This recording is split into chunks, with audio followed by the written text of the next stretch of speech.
Here's where it gets interesting. The first time science really took a hard look at this, Nick Bostrom created an algorithm, and he plugged in all the variables of life and civilization and governments and finance and humans and babies and everything into this algorithm.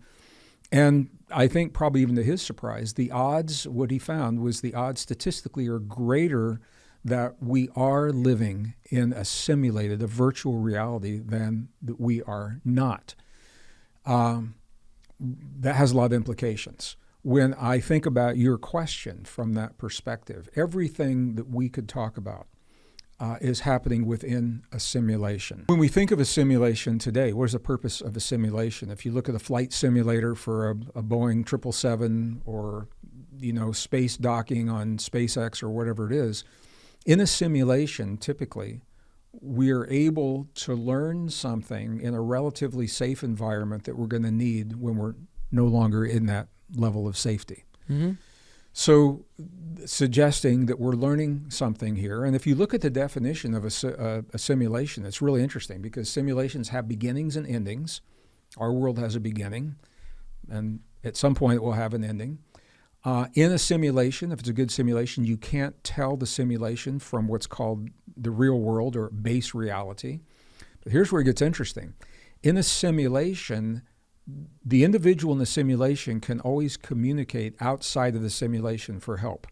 They can always say, hey guys, I've never run into this before, pick up the phone or whatever. Mm-hmm. We communicate outside our simulation in meditation and prayer, or maybe speaking to our higher self. From these perspectives, putting all this together, when we look at cycles, what we're looking at are cycles of human experience within a simulated reality, a simulated experience.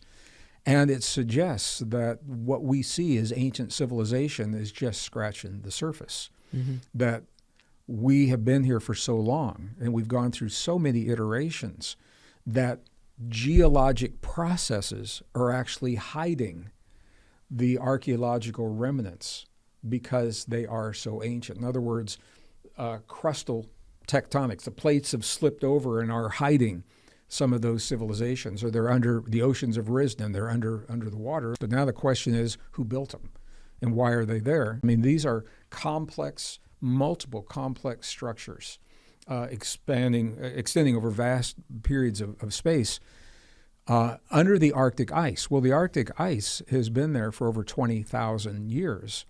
So one of two things happened. Either they built into the ice to create these, or these structures existed before the ice formed. And the question is, who was building complex structures like this 20,000 years ago? So we're told that civilization began only about 5,000 years ago. So what we're teaching our kids in school, it's not the history of the world forever, it's the history of our most recent 5,000-year cycle. And so now they're drilling down into the earth, and they're estimating where the sites should be, and now they're finding those sites, proving that we've been here for much longer than we've been led to believe.